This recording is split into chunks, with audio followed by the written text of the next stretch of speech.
Hello everyone, today's video is on new ADF antenna installation best practices.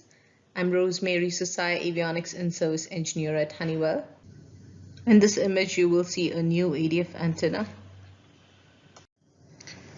When you remove the new antenna from its packing, you would notice a conductive gasket. We recommend you not to peel off this conductive gasket. The conductive film is a protective layer that should not be peeled off. If you find a small bag with a lug placed on the antenna base, you can remove it from the plastic bag. You need to remove the 3 white stickers that hold the O-ring in place during shipment. Refer to airplane standard practices and apply grease or RTV recommended by airplane OEM to secure the O-ring in place prior to installing the ADF antenna on airplane. If you're interested in more videos from Honeywell, please visit Honeywell Aviation playlists and videos at Honeywell YouTube channel. Thank you for watching this video.